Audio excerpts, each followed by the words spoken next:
All right, all better. Hello.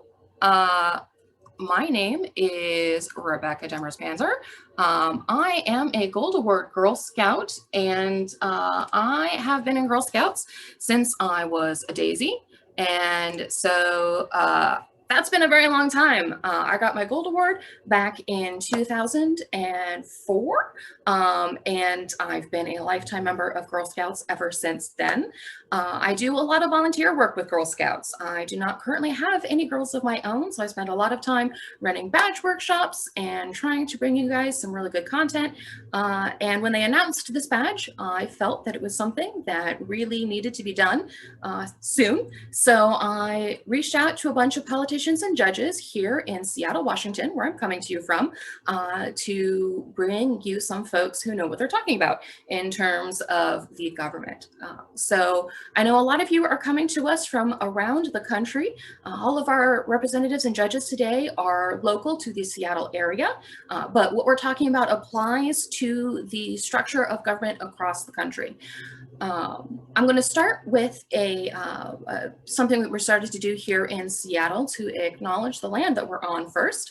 So we acknowledge that we are on the traditional land of the Coast Salish people, including the Duwamish people, past and present. We honor with gratitude the land itself and the Duwamish tribe. This acknowledgement does not take the place of authentic relationships with Indigenous communities, but serves as a first step in honoring the land we are on. We also want to take a moment as we get started here to take a small moment to recognize Ruth Bader Ginsburg, who recently passed away. For those of you who do not know who Justice Ruth Bader Ginsburg is, she was a Supreme Court justice who is basically single-handedly responsible for a lot of the rights and privileges that women have today in terms of government and working as a lawyer and a lot of our bodily autonomy rights. And so as Girl Scouts, I just think it's appropriate for us to take a moment to recognize what a truly awesome woman she was and her recent passing. So today we are going to be covering a lot in terms of the various things that happen around the government.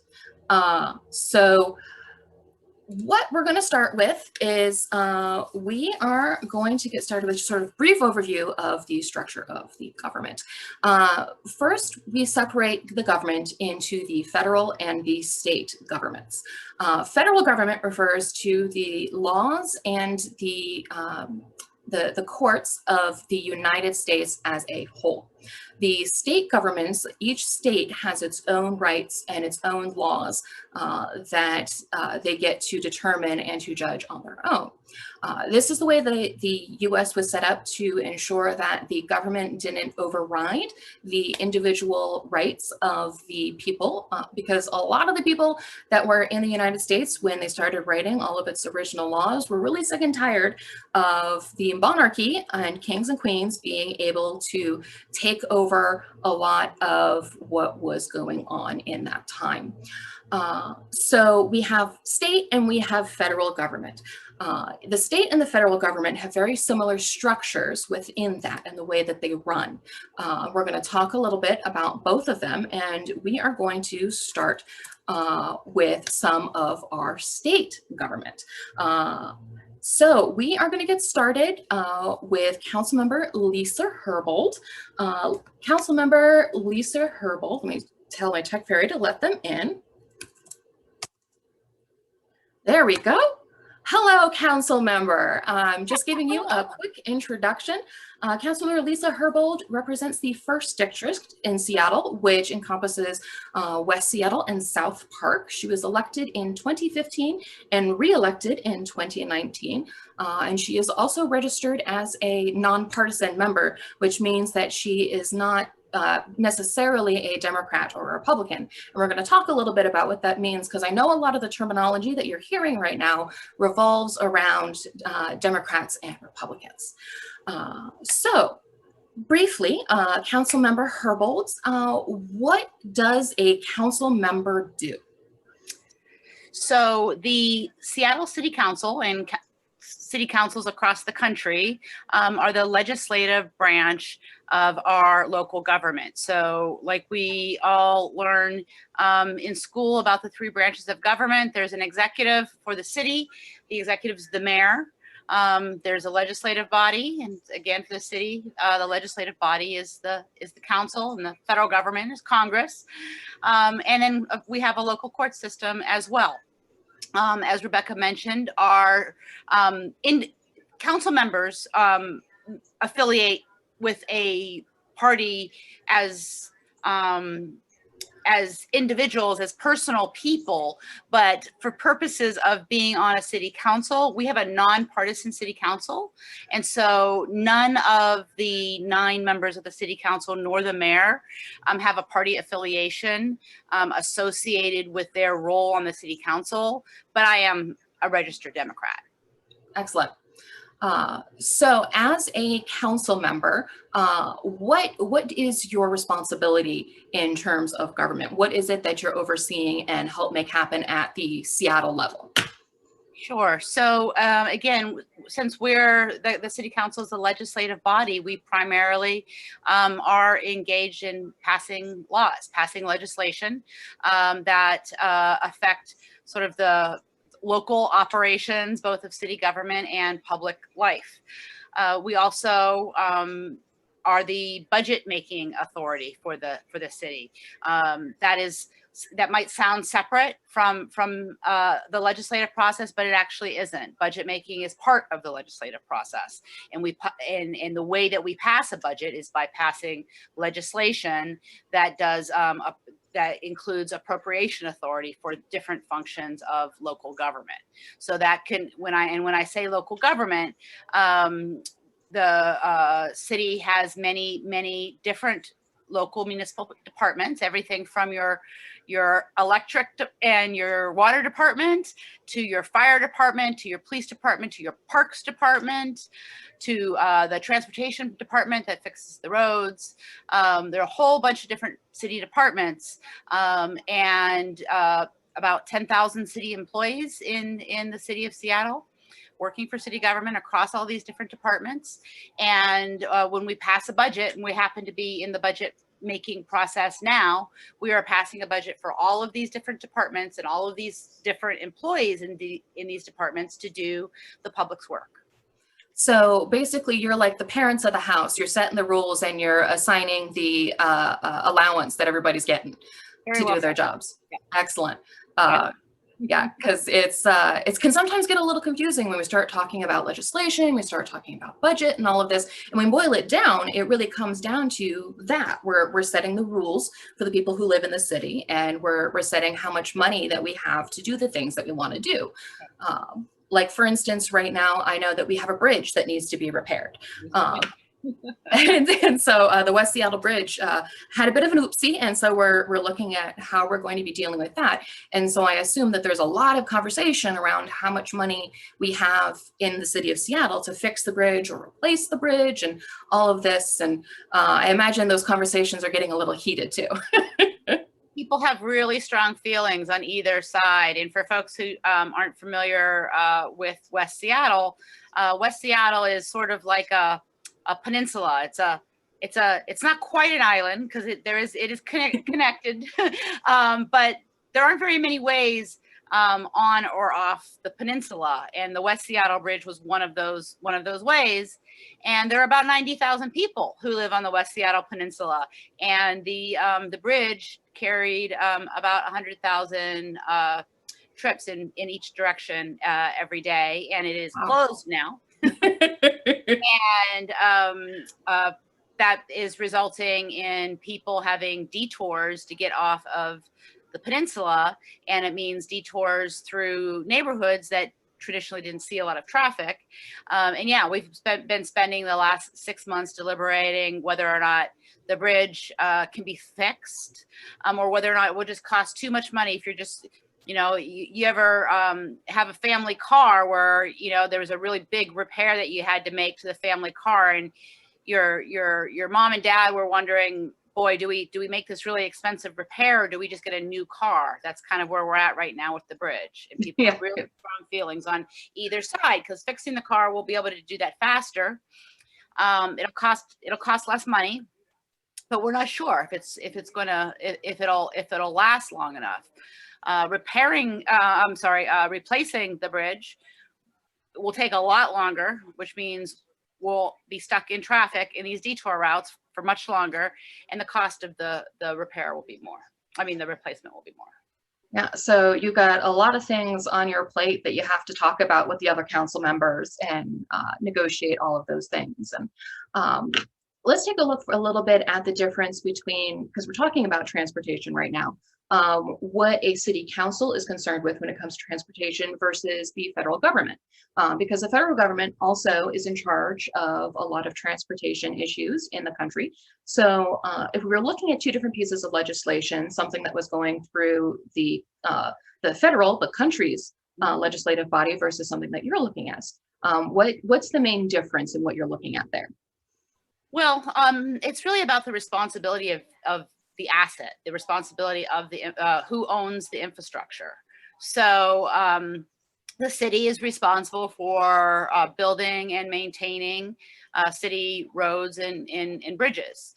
The state is responsible for maintaining and operating state roads and bridges. That doesn't mean, though, that the federal government or the state government don't contribute to local projects. They do, and there is a very important infrastructure spending bill that's been stuck in the Senate for a while. It's a $1.5 trillion infrastructure spending bill, and it's so important to local communities because there is a huge backlog of investment in our infrastructure, which means, the really important things like bridges and roads that get us around, and whether or not you are driving in your car or you're taking transit, you rely on this infrastructure. It's failing, and we have a huge backlog of unmet maintenance needs, and so we need the assistance of the federal government in funding these projects. Excellent. So the federal government, not only do they have highways and things that they're responsible for, but they're also responsible for helping out the states and fixing things that they don't necessarily have the budget for from their local taxes. So Councilmember Herbold and the City Council of Seattle are concerned with the local stuff, everything that's happening in the city. And then as you get each bigger layer of government, they're concerned with a little bit more and helping at the more local levels as well. So it's like these big circles that sort of all influence each other. So let's switch tracks a little bit and talk about you and your journey into politics. So did you think that you wanted to go into politics when you were a girl?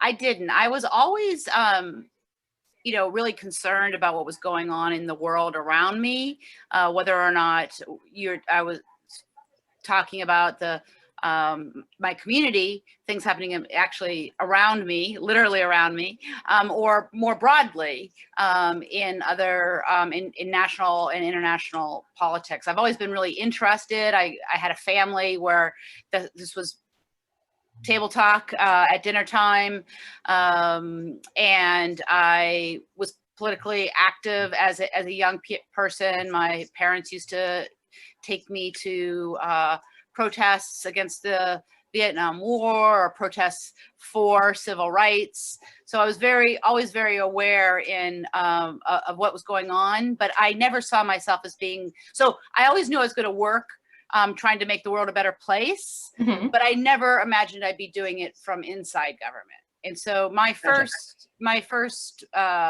professional work was very much as working for environmental organizations as a activist, or working as a community organizer, trying to get City Hall basically to do more in serving low-income neighborhoods. So throughout my life, really, government was more my political target, like working with lots of people to come together and ask government to do more to address the concern that that I was working on at the time. So what changed your mind then from working outside the government to trying to work inside the government? I was asked to work as a campaign manager by a person that I really respected, that had himself been an activist, and who really wanted to hire somebody to do that work, being a campaign manager, more as a community organizer. So more really not so much focused on the old ways of building political power through, you know, identifying particular individuals who might have connections to other groups of individuals, but really by building power within the grassroots for the purposes of a political campaign. And so that really aligned well. And then when he won his election, he asked me to come and work for him as his aide. And that was back in 1998. And I was his aide for about 18 years before I decided to run myself. Oh, that's so cool. So what kinds of educational path did you follow as a young woman that sort of ended up with you here with the tools that you have? Yeah, I went to college early. I didn't stick around high school for my senior year. I went to Syracuse University. I studied journalism and political science. And the work I got after leaving college was very focused on sort of that. I originally thought I was going to be a journalist. That was really my passion. But and I still kind of like to joke that I'm a frustrated reporter at heart. Reporters are some of my favorite people, and they're really important. The work that they do is really important to our democracy. And in my role as a council member, I try to be as transparent as I can be with the inner workings of government, because I think it's good for the public to understand what we're doing. But yeah, after college, rather than going into journalism, I began working as first for the PIRGs. That's a public interest research group. They're all over the country. For me, it was NIPIRG, so that was a New York Public Interest Research Group, and that was a group that was working on environmental issues. We got the bottle bill passed, and people are going to be like, what's the bottle bill? That was before you had recycling pick up at your house. You could take bottles back to your store and get a refund of a nickel. And that's how we first started working towards encouraging people to recycle. And I remember talking to people about recycling, and they all, you know, people would be really skeptical. They're like, yeah, the nickel's great, but there's never going to be a market for the recycled product. And, you know, we've, you know, I mean, there are some challenges with recycling and making sure that we have clean products, but they're in order to recycle them, but there's definitely a purpose. So it's a neat thing to think about, having worked on 30 years ago. Yeah, no, that's awesome. Thank you. So we're going to go ahead and pop over to the next section now. So thank you very much. If you want to stick around for trivia at the end, we'd love to have you. But we're also going to have a small technical glitch while we transition, because Zoom is having an issue. So I have to go do a quick thing to make it work, but we'll be right back. Thanks, everybody. Right. So we've just been talking about the city government and how city government is in charge of everything that happens at the city level, the roads, the education, everything like that, and how they're responsible for the sort of micro aspects of government. We're talking a little bit about how legislating is sort of like being the parents in a household. You're setting the rules, you're also setting the allowance, and you're trying to figure out what's going to work best for everybody. And you know, if we're talking at that small level, we're talking about a little bit of a bigger house now as we get to the state level. And State Senator Manka Dingrat has joined us today and is going to talk a little bit about how that all works. And we're going to start with sort of a question of what does the state level take care of compared to the city and the federal level of government? Like what's that sweet spot that the state government is responsible for? That is such a great question. I just want to say my name is Manka Dhingra. I represent the 45th Legislative District in the Washington State Senate. I'm also the Deputy Majority Leader of the Senate. And as a state, we are responsible for the entire state. And even though I represent the 45th Legislative District, any of the laws and the rules that we work on really have an impact on every single person. So I will say one of the biggest things that we do is pay for education. Public education and paying for our schools is one of the most important things that we do. We also set statewide policy. We are also the ones that develop a state budget that can have impact on really what the city and the county is able to do. So we always have to be mindful that we are not necessarily coming up with rules and laws that direct cities and counties to do things, but then not provide them the resources to do that. They also have to get many times permission from us in order to do a lot of the taxes that they do. And so it's this fine balance on working with the cities and counties to make sure that we're all kind of rowing in the same direction. But it's also really a great way for us to see what interesting program that a city may be doing or a county may be doing. And if it's something they're doing that's very successful, we are in a position to take that and make it available statewide. So, we work on education, we work on law and justice issues, we work in healthcare, absolutely, insurance, you name it, but it is definitely from the scope of a statewide perspective. Excellent. So you can say, oh, I like what that house is doing over there in terms of bedtime. I think we might want to adopt that for everybody right now and sort of spread it out a little bit further through the state. So that's pretty awesome. What kind of weird jobs have you found in government? Like things you didn't expect to be a government job, but then you're like, oh, okay, that kind of makes sense, but I did not expect that to ever be there. So, state jobs are really interesting, right? Because when you look at the state, you're looking at a legislative, you're looking at judicial, you're looking at the executive branch and the governor's office. Those are all state jobs. Also taking a look at all the state agencies and all the work that they do. So it is very broad. Washington State employs about 68,000 people. And so they have all kinds of jobs. But some of the jobs specifically in the legislature, now we have some of them are really interesting. Like we have someone who runs a PAGE program. And the PAGE program is a program actually for students who are in basically 10th through 12th grade under the age of 18. Both my kids actually were pages a couple of years ago. And my daughter is a Girl Scout, so I'm so excited to be here and talk with all of you. And so, running that PAGE school to me is, I think, a fascinating job because you're coordinating with all the schools everywhere to make sure the kids get credit, make sure you're recruiting when the kids come, making sure you're taking care of the kids, they have a place to live. They actually get paid. So make sure you guys check that out. And, internship programs, we also have a cafeteria in the legislature because, we have to eat. So there's some really interesting work that happens in the legislature, but across agencies, it's basically whatever needs people have. There's someone from state government who is trying to meet that need. Yeah, it's one of my favorite ones, I think, that I stumbled across at one point is a fish breeder.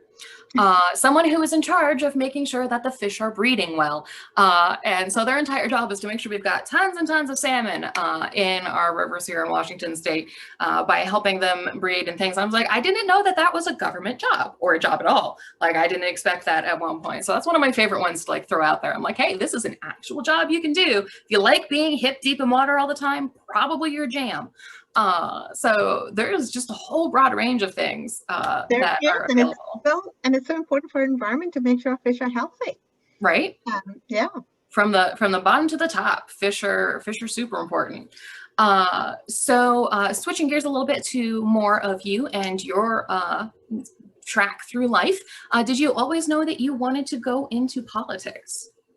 You know, I did not. I am someone who in high school really wanted to be a lawyer, and I knew I wanted to be a prosecutor.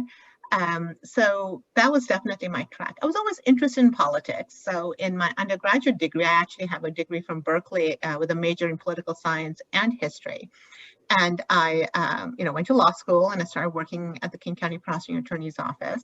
And I actually clerked at the Washington State Supreme Court with Justice Barbara Mattson. And so I think if anyone had asked, if you had to see yourself at the state capitol, which building do you think you would be in? And I would have always picked the Temple of Justice, never our legislative building. And so I was always interested in politics, but never engaged. I also have a very unusual path. And I think it's also very different for women of color, right? I never really saw anyone who looked like me who was in politics until much later. And as a prosecutor, I actually was very involved in creating and running the Therapeutic Alternative Unit. And so I did a lot of policy work around criminal justice reform with mental health, substance use disorder, and I loved the policy work.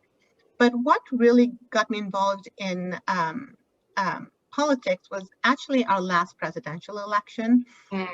It really made me want to do something different, get involved in politics. So I went to my first ever political meeting December of 2016. And then a lot of things happened and people asked me to run for office, and I decided to run for office in February 2017. So definitely a very, very short introduction into that. And I'll just say that to people that if there's something you're passionate about, it's something you love to do, don't be afraid.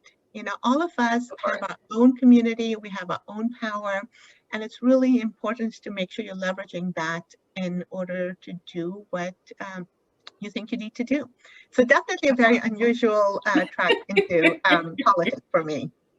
Yeah, it's people come to politics from all sorts of directions. Sometimes they're like, I see myself in the legislature when I'm older. Some people are like, I want to be a judge and then end up in the legislature, or they want to be in the legislature and end up being a judge. So you don't necessarily know where you're going to end up. But hey, maybe somebody out there who's listening wants to be president one day, and I say go for it. I second that. Right. What sort of educational track, like, and what were you really focused on in high school and through college and things? Where did you find your focus falling the most? When I was in high school, I was really involved in just social justice issues. I, belonged to the Amnesty International club in high school, and my friend and I actually created the Indo-Pak club for Indian and Pakistani students. And now, of course, we say South Asian to be more inclusive. And so I definitely had a social justice trend. And when I was in college at UC Berkeley, I got very involved in working at a place called the National Clearinghouse on marital and date rape. And so I got involved in domestic violence work. I worked at a shelter in Oakland called The Safe Place. And at that time, there was a group of South Asian women who were interested in starting a South Asian domestic violence organization. And so I joined that. It was called Narika.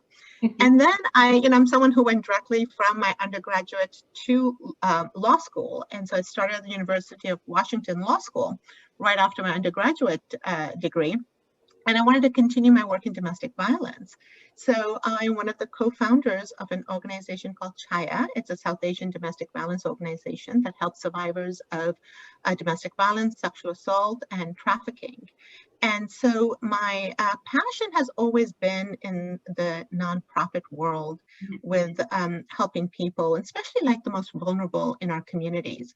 And so I really wanted to be a prosecutor to make sure that the victim voices was heard, that there was justice for the victims in our society.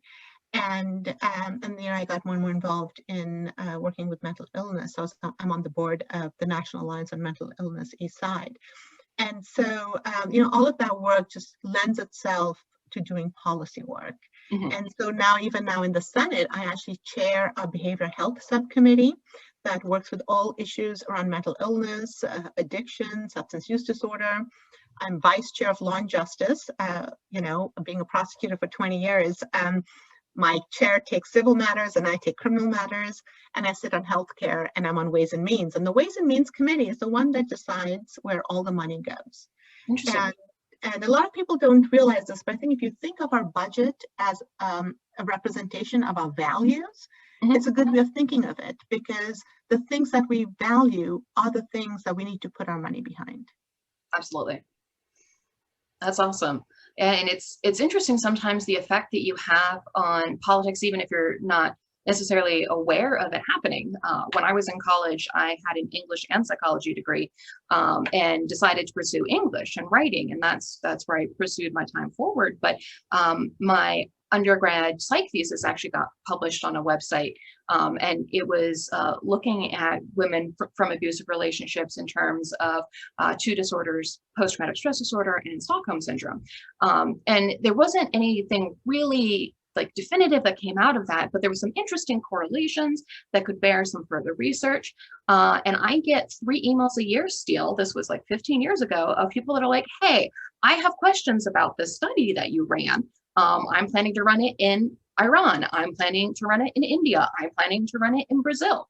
And so even though this was just my final assignment for my psych degree that I didn't pursue, it's still out there making an impact. So pursuing things that you find interesting can sometimes have those unintended consequences of bringing you to new places or bringing other people to new places. And it's great to be able to sort of just follow what you're interested in and what the community then takes and runs with.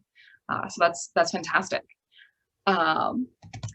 So how do the checks and balances work in a legislative and state level? Checks and balances is this sort of catchphrase grammar that we're familiar with, that they say a lot in newscasts and things like that, but nobody really stops to explain what the checks and balances actually mean. So if you would, for us. Yes, you know, that is such a great question, because you are absolutely right. People throw that phrase around and don't really talk about what does that mean. So, you know, I'll start off by saying in the legislature, we have 2 chambers. We have the Senate and we have the House. And in order to explain this, if I may, I'm going to tell you a story about a bill. And I think that'll help really iron out where the checks and balances come in. Please. So every year, I actually run at least a couple of bills that have been brought to me by students. And last year, some students from Lake Washington High School suggested that they would like a bill that requires all middle and high schools to provide free menstrual products in all their bathrooms. And I thought that was a brilliant idea, you know, and when they brought it to me, they actually provided all kinds of research that they had done and looked at across the state, the country, if other schools were doing this. And they found that 20% of American girls have missed classes or missed school altogether because they didn't have access to menstrual products. And, you know, our schools provide toilet paper, so why not menstrual products? And the cost was actually fairly minimal. So I thought it was a brilliant idea. My office worked with them, and we have policy staff in the legislature, and they helped them draft a bill. So when I drafted the bill, I introduced it in the Senate, and I had to make sure that I got a lot of senators to support it. So that's called co-sponsoring the bill, right? So right away, I have to make sure that the idea is good enough that a whole bunch of senators are interested in it. And so that's one component of the checks. Like if you don't have a good idea or idea that people don't want, your bill's not really going to go anywhere. Then I had to actually ask the chair of our early learning and K-12 education committee to schedule a hearing. Now there's so many bills that are filed. And the bills that have some consensus or momentum are the ones that actually rise to the top and can actually get a hearing. So that's another mechanism in ensuring that it's the good ideas and the ideas that have a lot of support that get heard. So we had that hearing, and there were a few people, I think it made some schools kind of nervous about it. And so it had the hearing, and then there was a senator who decided that they wanted to change my bill. And so they added an amendment that said that only 20% of the bathrooms had to provide this. And of course, I was not happy about it. And this is where you have to work across the aisle with everyone. And so some of the Republican women came to me and they said, okay, we think you're right. We think that amendment is incorrect. And we're going to work with the Republican men and make sure your bill gets passed. And so it was so wonderful because all the women banded together. We came on the floor and my bill passed with like 100% approval. And so, you know, with that story, everyone thinks great. But then it went to the House.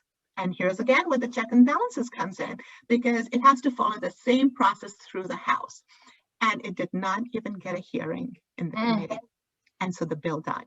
I will be introducing it again this year. And we've been building and doing a lot of work over the interim to make sure that our House members think it is as important as everyone in the Senate did. So even with all that level of support, without it being really super controversial, it still is a bill that didn't survive the House. Now, my other bills, of course, have, because I've passed a lot of bills.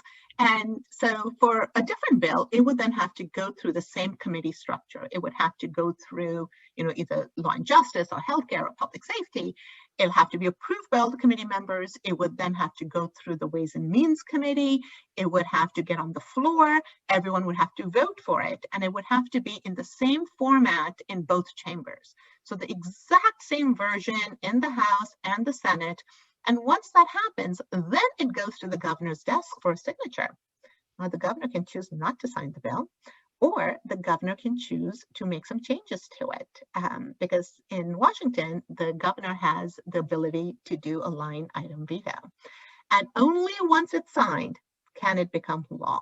And so those are the checks and balances we're talking about, is that there's an opportunity to be heard, there's an opportunity for input from community members, from stakeholders, from other legislators. And it truly are bills and ideas that are vetted and there's consensus on that actually get passed. And then we have the judiciary, because people can challenge the law and the bill and take it to court. And so either the ideas and the policy can get upheld, or they can be changed depending on the decision that the judiciary makes. So that is a quick rundown of checks and balances and how they work. Excellent. So if you want to boil it down to even simpler terms, we could say, like, you and your siblings really want to go to this park, this theme park, because for the summer, because you think it'd be awesome. And so you and your siblings have all decided that they all want to go to Disney. Some of them were kind of on the fence. They were thinking maybe they really wanted to go to a different park, but they were convinced by their siblings that they really did want to go to Disney. And so they go to their parents and they say, hey, we really want to go to Disney, and we've done all this research and we found these great deals, and we think if we go during this time, we'd save a lot of money, and you've done all your research, you take it to your parents, and your parents are like, maybe, but it can't be that weekend, because that weekend we have to go to Aunt Jill's wedding. So how about this weekend? We could go this weekend. And then we're like, all right, cool, that's great, but they have to make sure that they have budget for it. They save the money to go to Disney because it's kind of expensive. And even then the weather could be like, I'm sorry, this is a day where none of the rides are going to ride. So if we want to boil it down to like the simple terms that, you know, some people can think of, if you're having trouble getting your mind around all of those people and all of those steps, you can sort of think of it like that. Where you're trying to convince your parents you want to do this awesome thing, and your parents are like, maybe, and then the universe is like, no, I don't think so. You can sort of think of it on that simplified level in terms of passing bills. Also, definitely watch the Schoolhouse Rock video about passing a bill, because it's amazing. Excellent. And those are all great training that all of you are getting to be legislators, because you're negotiating what you want on a daily basis with your teachers, your friends, your parents, your grandparents. And all those skills come in handy if you're working as a legislator. Yeah, do your research. It's a lot harder for adults to say, I don't think so. If you're like, but I have a spreadsheet. So if you can bring the numbers and you can bring the facts, and it's not just what I really want one, it's a lot easier for people to be like, hey, I think your idea actually has merit. Let's move forward on this. So this is me encouraging you to do your research before asking the adults in your life for things that you want. And I've got a question here from Zoe from Pennsylvania. Zoe wants to know if girls can work in any department in the government.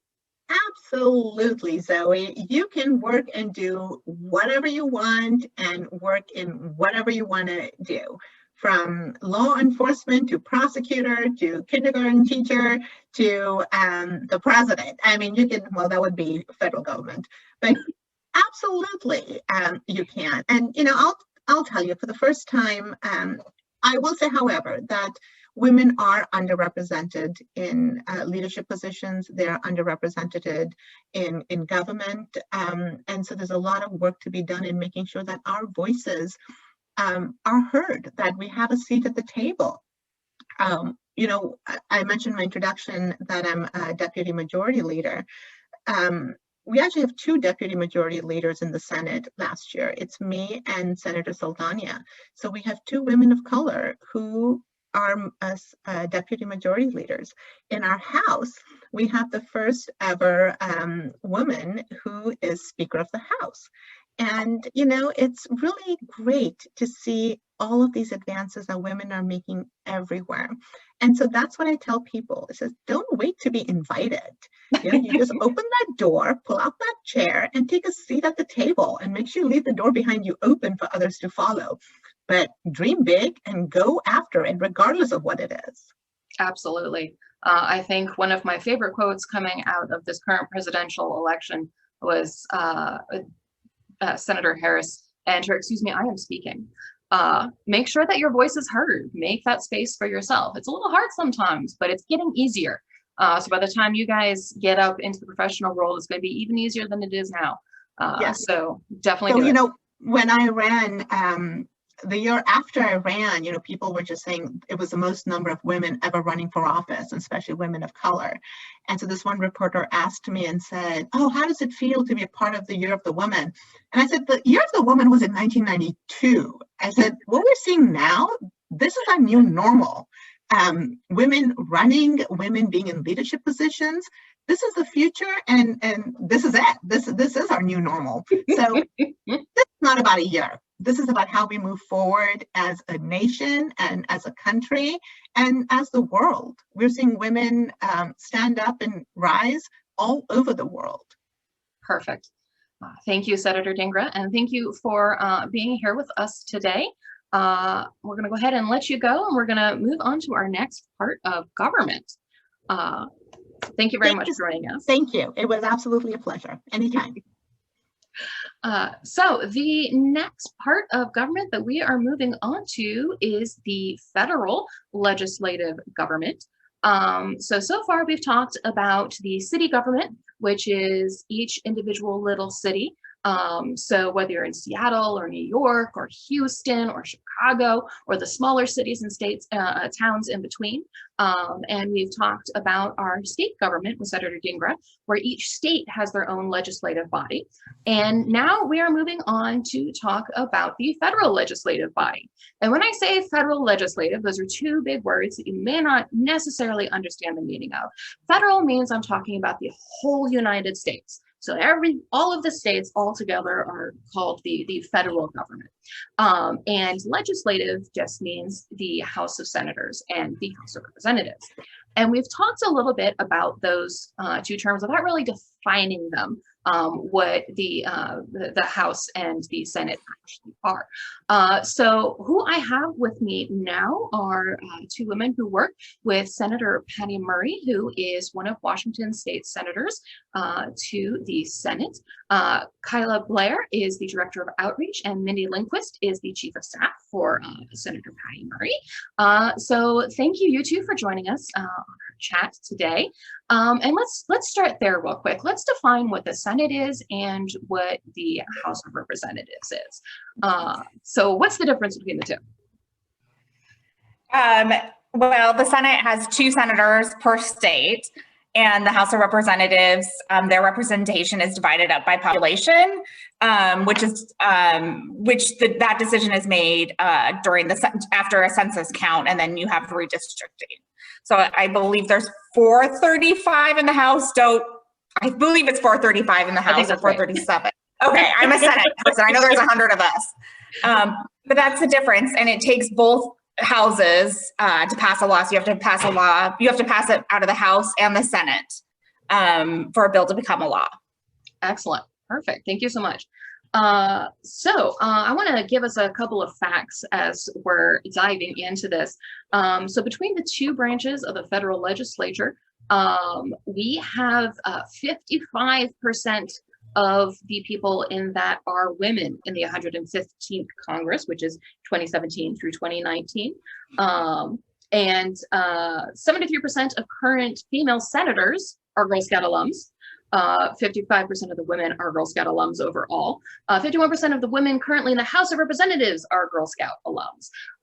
So all of you Girl Scouts out there listening, a lot of you might end up working in politics in some way or another. And I think it's because we spend a lot of time talking about leadership and talking about the issues and the things that we need to work on and to help other people in our country. So just keep that in mind as we keep talking about all of the politics stuff today, that there is a lot of room for you in the Congress and all of that. So let's ask a couple of questions of you two here.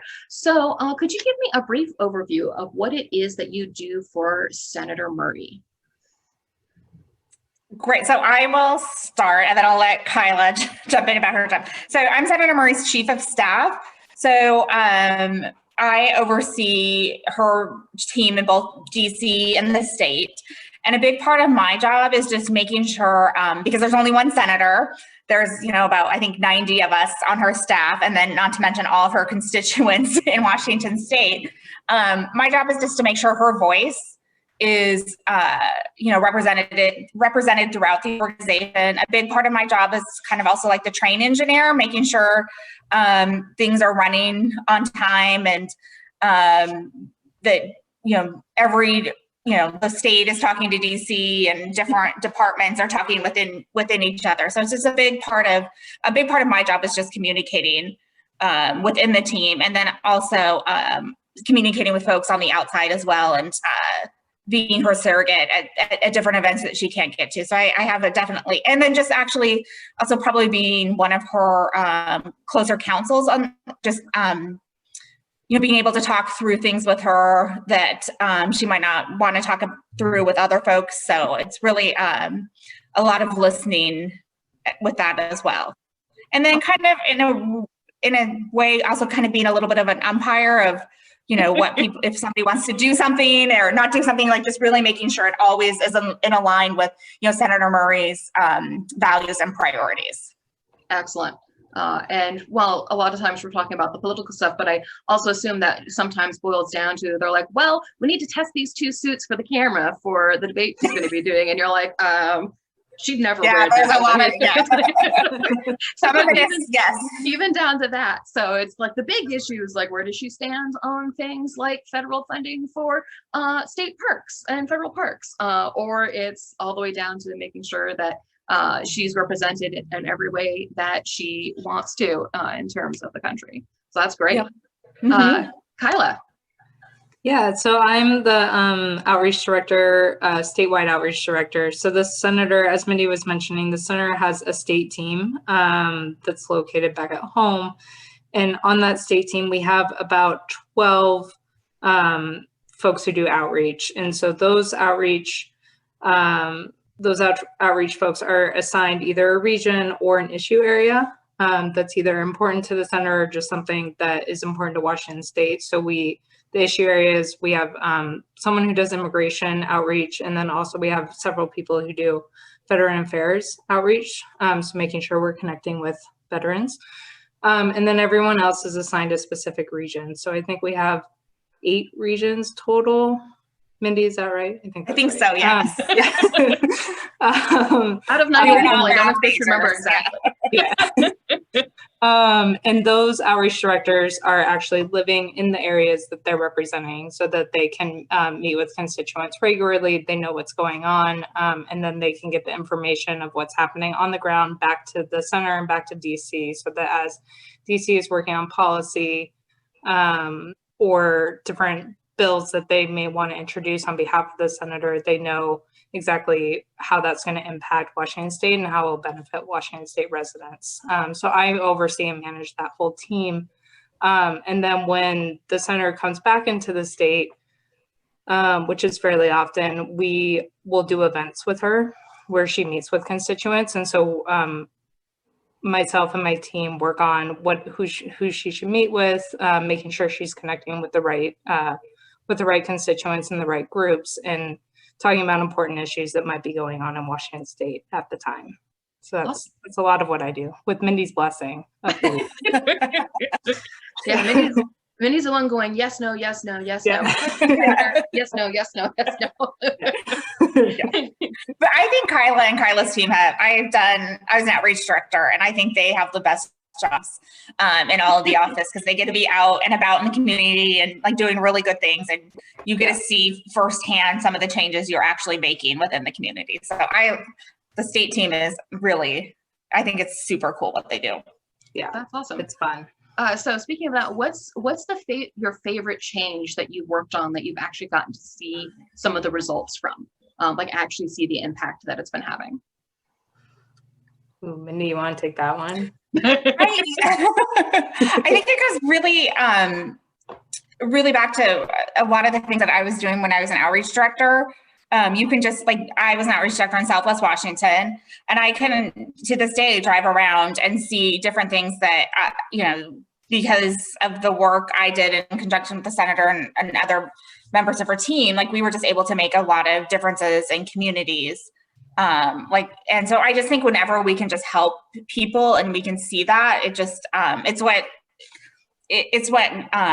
makes me excited to go to work every day, is just being able to help people and, help them solve problems as well with government. That's awesome. And it's kind of that good feeling like when you bake cookies for your friend when they're having a bad day, and then you bring the cookies and they're like, oh my gosh, everything's better now. I mean, not really, but I guess it's a little better. Yeah. But being able to just be there and be that helping hand, even sometimes when your constituents aren't aware that it's even a possibility. You've seen the need and you've addressed it, and then all of a sudden they're like, whoa, my life's easier all of a sudden. How did that happen? Yep, absolutely. I feel like that sometimes is the best when it's unexpected, but just makes everybody's lives a little bit easier. Yeah. So that's awesome. So we've talked a little bit about how Senator Murray has these two different offices, one that's in Washington, D.C., where the federal legislature meets, and then there's one that's in Washington State itself. And so as a state senator, she's very concerned not only with the federal things, but specifically how federal legislation affects the state that she comes from, right? Yep. So what are some examples of ways that she's worked on federal legislation with a distinct eye towards making sure that it's helping her home state? Is there anything that sort of pops to mind on that one? Well, so I think the biggest thing is that she just, she comes home every weekend to the state. A little less now that with COVID, we're being a little bit careful with flying and things like that. But everything that she does, she is ranking member on health, so she has a lot of national priorities that we work on, but it is all back with a lens of, making sure that it is helping Washington State constituents. So, I mean, when we work on different appropriation bills as well, because she's on the appropriations committee, we're always making sure that, Washington State, priorities are being representative, whether that's, with an energy and water bill, making sure Hanford cleanup is part of it, whether it's a transportation bill, making sure that we're talking about our transit priorities at Sound Transit, or, Washington State ferries, because ferries are such a big part of our infrastructure that isn't necessarily, not every state has a ferry program like we do. So it's always at the top of our mind. And she really always is asking that. She is somebody that just asks that internally herself of how does this affect my constituents in Washington State? And always comes from a Washington State lens. And she also is very much, our state is leading on so many areas that she really does just showcase, if I can, my state's doing this, we can do this here at the national level. Yeah, we were talking a little bit about that coming from the city to the state level as well. they were talking about how they're like, oh, this city's doing this really cool thing, and then adopting that into the state level, and then maybe it gets adopted into the federal level. So there really is that overlap and that view of what every level is doing and how it affects the others, and how a choice that one town is making can then trickle up all the way to the federal level and make changes overall in terms of, I don't know, water health, things like that, which are all pretty cool.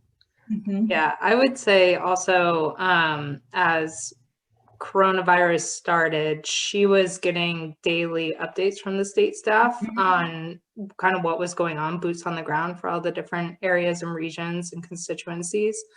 And then we also did, we stopped doing in-person meetings to make sure everyone was safe, but we did a number of phone calls, which she met with smaller city mayors, different county executives, different nonprofits who were stepping up to help people, and education systems, childcare systems, et cetera, and really just trying to get a better sense of what was needed back home in Washington. And so when discussions started coming up about the initial coronavirus relief package and the second one, she was really making sure she was fighting for what she heard she needed, or was needed back at home. So she made sure that those were her priorities that she was fighting for, as she worked with her colleagues on that package.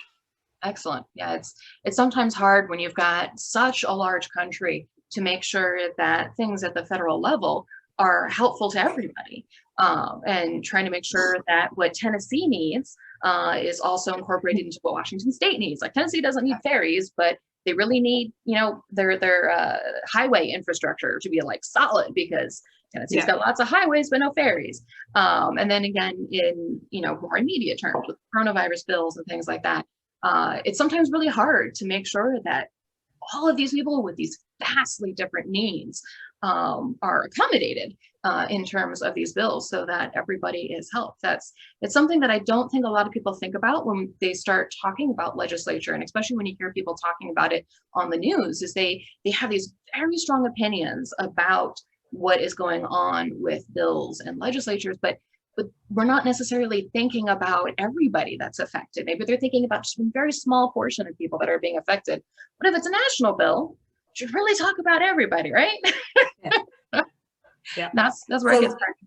Yeah, and I think that's why representation is really important, you know, within staff, within senators, so that we are seeing all these different viewpoints, and that we're, you know, making sure, you know, everyone and everyone's voice is part of it. Yeah, everybody from various gender identities, and people of color, and people from different religious backgrounds, and the whole nine yards. The more different opinions you can get in, the better your legislation is going to end up being, because you're aware of what people need, and how people need to work. So that's fantastic. So changing gears a little bit, I'd love to talk a little bit about your histories and how you came to be working in politics. So I guess my first question is, did you know as a kid that you wanted to go into politics? Carla, I'll let you go first. No, I didn't know. So I actually interned on my first campaign when I was in college. I was home from college and needed a summer job, and also wanted to try out politics and campaigning. So my aunt was working on a campaign that year, and got me an internship with them, unpaid internship. And I loved it. I loved like the doorbelling and the phone banking and all of that stuff that some people dread. But I loved it. And then after I graduated, I worked on some other campaigns at some different consulting firms around the state. And then I was a legislative assistant down in Olympia for 2 years. So got to learn the state legislature. I had never really been to Olympia before, and nor had my boss. So it was kind of It was kind of both of us learning at the same time and just hoping for the best. And we figured it out. And then after that, I did some campaign work in Olympia to lobby for some bills, and then moved back up to the Seattle area, did some advocacy work there for small businesses. And then I spent a couple years at Mayor Durkin's office, doing her outreach for her, and then eventually popping over to the senator's office, which is a long way of me saying, no, I didn't think I was ever going to be in politics, but I've had a lot of fun, and I've learned a lot for sure. What were you studying in college before you started doing the politics stuff? U.S. history. So it's kind of close enough. Yeah.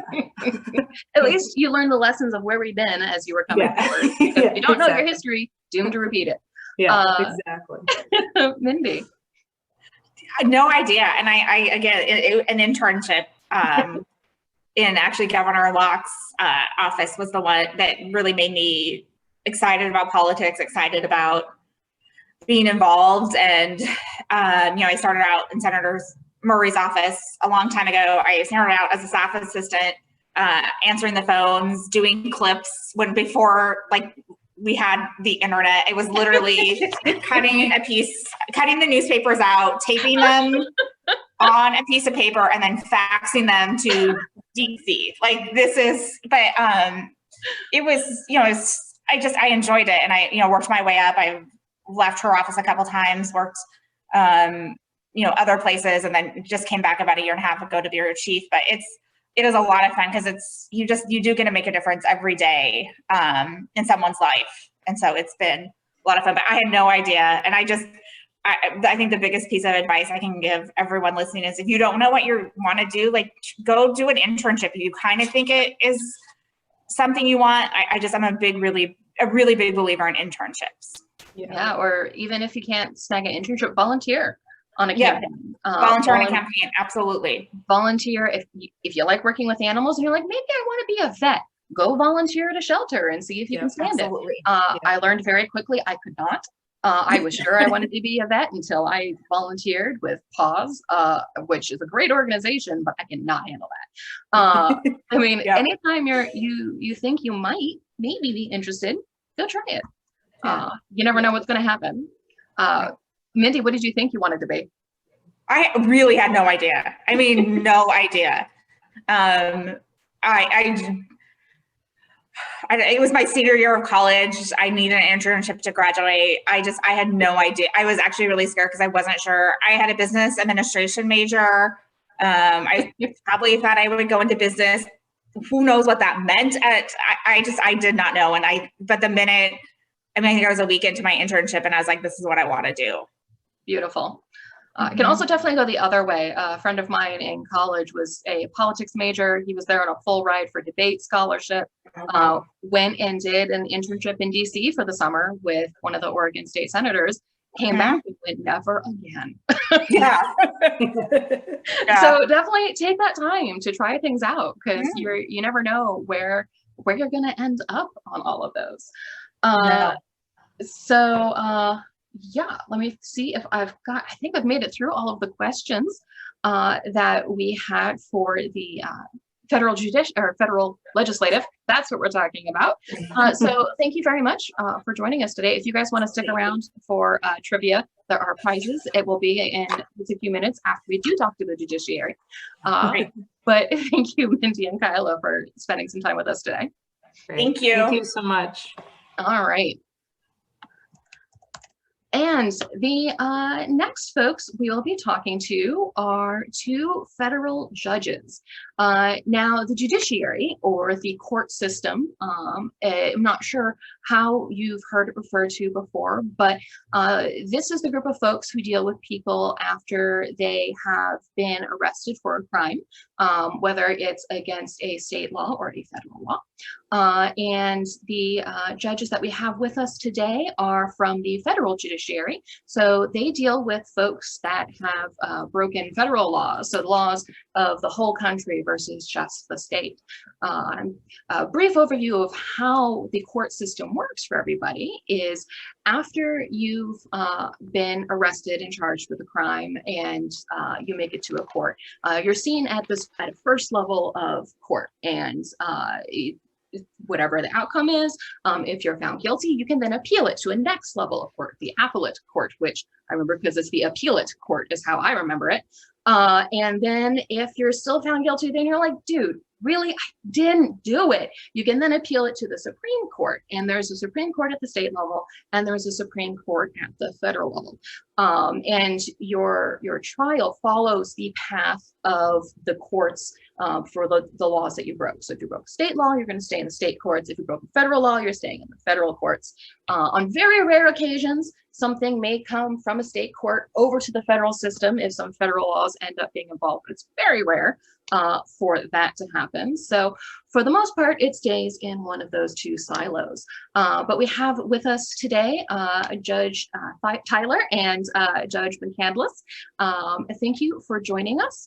They are both judges who work in the Seattle area, this Northwest region, because the federal courts span more than just one state.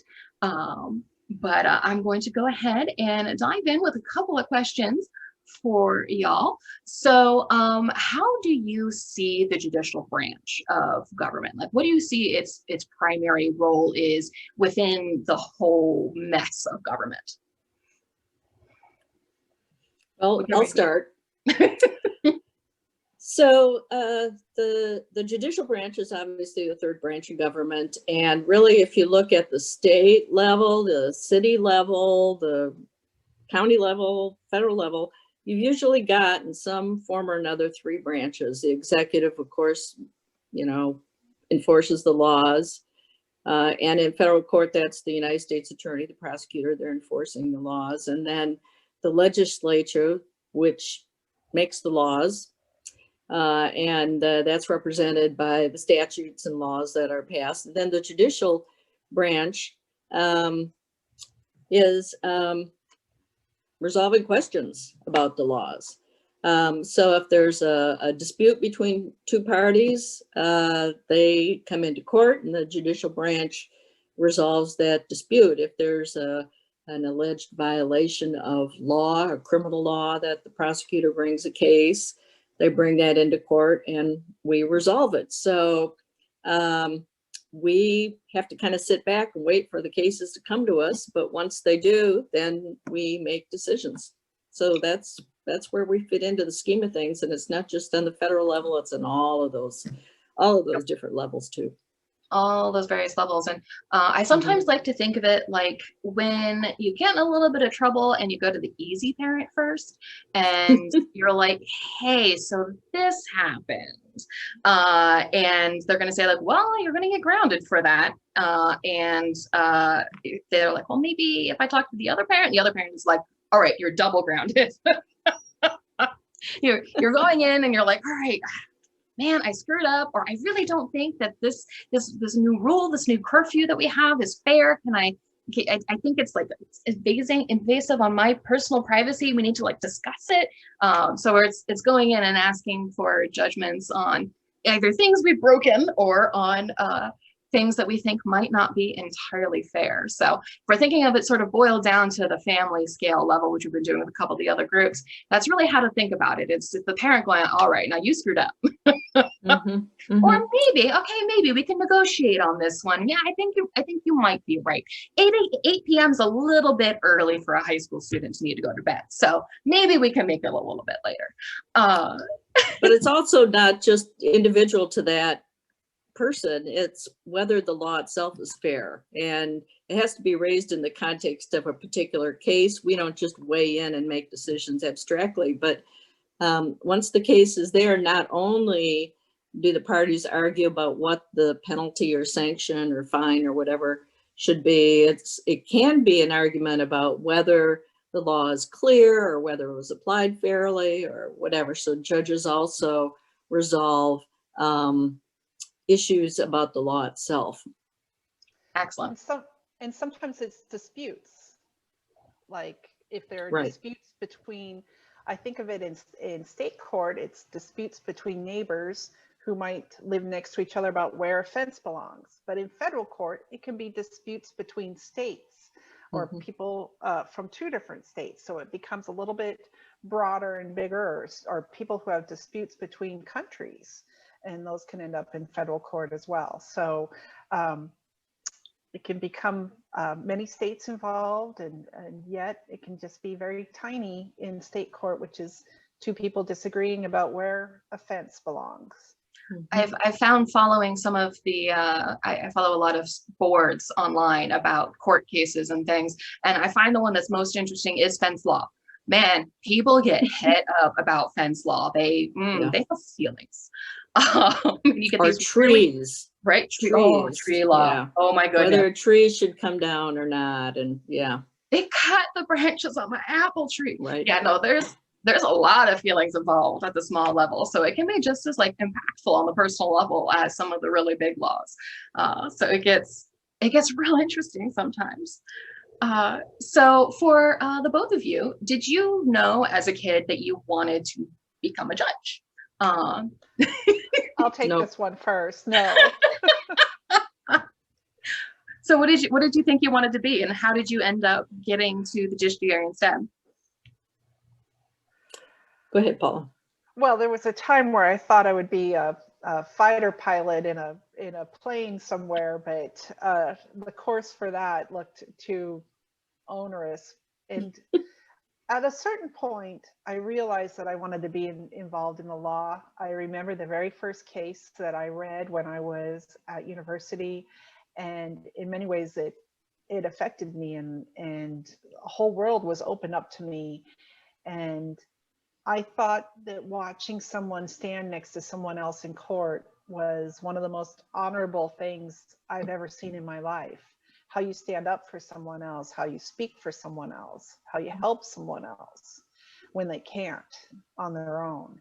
And then over time, I found that being in court is one of the greatest places to be, and being able to be a judge is one of the best seats to be sitting in, and you get to watch people in front of you, and you get to watch real life happen. That's awesome. I did not want to be a judge. And I mean, it's not just that it didn't occur to me or I didn't think of it. I affirmatively did not want to be a judge. And that's because my father was a judge. So naturally, I didn't want to do what my father was, but I wanted to be a lawyer. And it's all I ever wanted. Unfortunately, well, maybe fortunately, but at the time I had a misconception about what being a lawyer was. I thought it was like Nancy Drew and you got to solve mysteries and poke around and be a busybody. And sadly, it hasn't turned out to be quite that interesting, but you do kind of solve mysteries in a more boring, mundane way. But yeah, I always wanted to be a lawyer. Yeah, Nancy Drew is, I grew up I love my Nancy Drew. I adopted a terrier mix earlier this last year, and I was like, why have I always wanted a terrier mix? And then someone reminded me that Nancy Drew had a terrier, and I was like, oh, that's why I've always wanted a terrier. I never went the like, I want to be in the legal system way with Nancy Drew, but I did love solving those mysteries. I just decided to write them instead. So that's the direction I took off of Nancy Drew. But that's great. I watched a lot of Perry Mason. So yeah, for sure. Right. Oh, they're so good. So what sort of educational tracks and career tracks actually led you to sitting on the bench, which is a term for judges who are currently installed in a court, just sitting on the bench. Right. But what led you in that direction? I'll let you go, Mary Alice. Okay, well, I knew I wanted to be a lawyer. So I just figured when I got to college, and you do have to go to college 4 years, have a college degree. I thought, well, I'll just take interesting classes because this is just kind of, treading water until I can get to law school, sort of assuming I could get into law school. Luckily I did, but I don't know I didn't have a plan B. So I took political science, and I also took a lot of writing and literature classes. And I'm grateful that I did, because being able to write and to analyze good writing is an important skill for a lawyer. Very important. You have a stereotype, I think, of lawyers as being in the courtroom and arguing, and again, Perry Mason, you know, grilling the witness on the stand, and they break down and confess. But actually, most advocacy is written. And so it's very important to practice those skills and to learn how to write persuasively. So it turned out that I really actually took some of the right classes, although I didn't realize it at the time. And then I went to law school right away. And frankly, if I was advising somebody, I would recommend that they take a year or more off and just do something in the real world. I mean, I was impatient to go to law school, like I said, because I always wanted to be a lawyer, but I think you can really benefit, and it's expensive, you know, make some money, by trying something else for a year, because once you get out of law school, if that's what you want to do, you gotta go to work as a lawyer and start paying off those loans, and maybe take advantage of it and just do something wild and crazy for a year. So that's what I would recommend to someone, and make some money too. Yeah. Take that year to travel in a van and paint landscapes, and whatever. Yeah, for example. Sure. Judge McCandless. Well, I was a philosophy major, and then I got a job working for 3 attorneys, and I was living in California, and it didn't take too long that I realized that maybe I should go be an attorney rather than working for an attorney. So I decided to take the law school entrance exam, and then I went off to law school, and then I started practicing law, and I worked in a lot of different areas of law and a lot of different courtroom areas. And I realized slowly but surely I had defended cases, prosecuted cases. I've been on both sides of different issues, civil and criminal, and decided to start working more as the umpire of the case. So you're calling the balls and the outs and the fouls, and that's just one thing led to another. But I would second what Judge Tyler said about doing something different. I think that to be a good attorney or a good judge, you should have as much life experiences as you possibly can. And some of the best attorneys that I've met, they have degrees and backgrounds in things that you would never expect. Artists, dancers, astrophysics. You know, it takes every sort of mind to go into this field. And so you don't have to go and follow one track. You can decide one day, I should go to law school. Matter of fact, one of my favorite judges of all time, she had a whole career as a nurse before she then went into law. Awesome. You know, it's common, maybe not as much anymore, but it's common for women to start out not even thinking that, oh yeah, I could be a lawyer, but rather thinking I could work in a law office, or I could, you know, assist a lawyer or something like that. And once they get into it, they realize, geez, I can do this. If he can do it, I can for sure do it. So I think Judge McCandless' experience is very common for many other women. Yeah, I helped a friend study for the LSATs while I was an undergrad, which is the entrance exam for getting into law school. And it's a really interesting test too. There's a lot of logic, there's philosophy, there's writing. It's not just like, hey, what is this law? What does it do? And it's really, how do you think, and how do you approach problem solving and thinking in different ways? So having all of that like very diverse life experience can really be helpful in terms of trying to figure out some of the issues on the LSAT. So I definitely figured that it's not necessarily my apologies.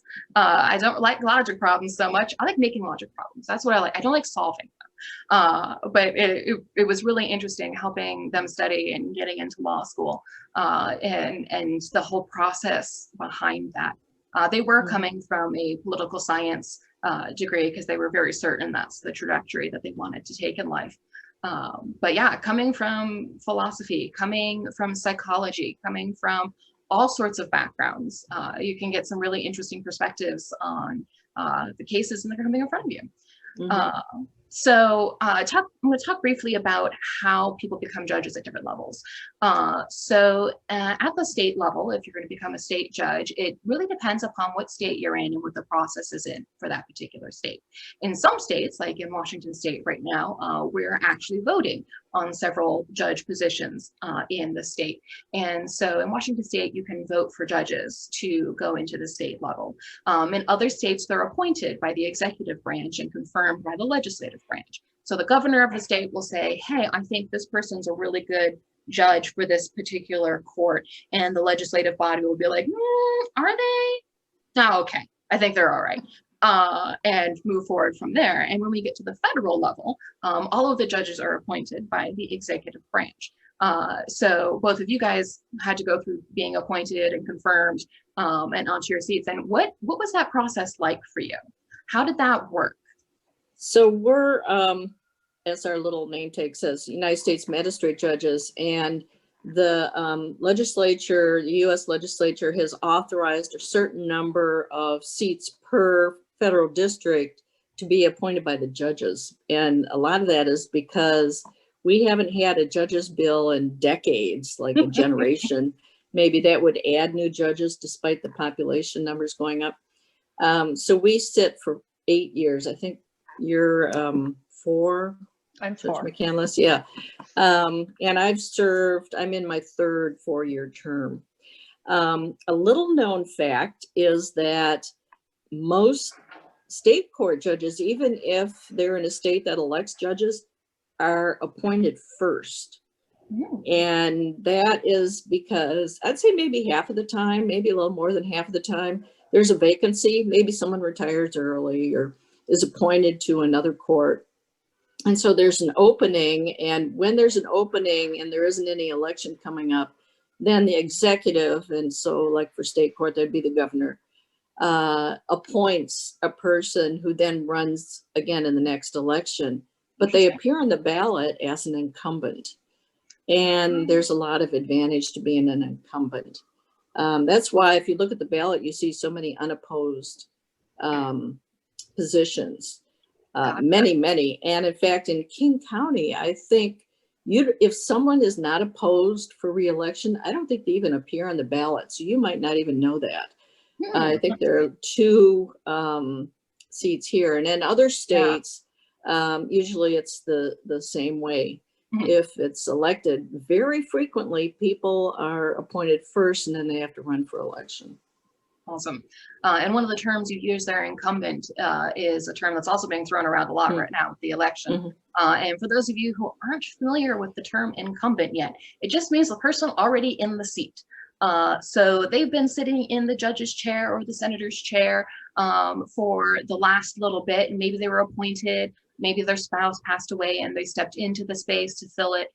There's all sorts of ways that people actually end up sitting in the seat. But if they've been sitting in the seat, they're in it, is how I like to remember it. They're the incumbent. They've been in the seat for a while. And so whoever's running against them is new to the position. So that's when you hear that term thrown around a little bit in news broadcasts and things, that's what they're referring to, is they're referring to the person who's already in the seat and has been doing work in that area for a while. So I have an odd question for the 2 of you. I'd really love to know what your favorite court case is, because I know I have one, and I'm sure you guys have one. And I'm totally willing to go first so you guys can ponder it for a second. My absolute favorite court case is Olmstead versus the United States, which I'm not sure how familiar you might be with that one. It's an old one. It's from 1932. And it is the case that traveled up from the Seattle federal government all the way to the Supreme Court about a bootlegger who was convicted on the first wiretapping evidence. It was the first time anybody listened in on the phone calls and said, now I have evidence to convict you of a crime. And Roy Olmsted, the gentleman who was convicted of this crime, wasn't arguing that he didn't do it. He's like, no, I did it. Like, I own it. I did it. But it's illegal for you to listen to my phone conversations. And that's what he was arguing all the way up to the Supreme Court. And the Supreme Court went, nah, I'm sorry, it's going to stand.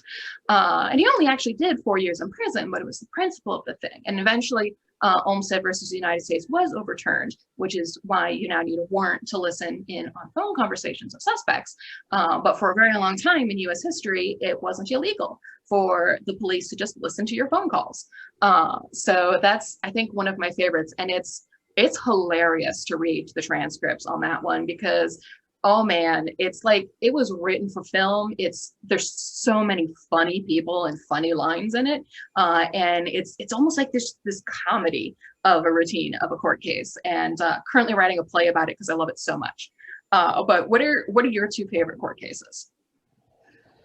Well, for me, it's Miranda versus Arizona.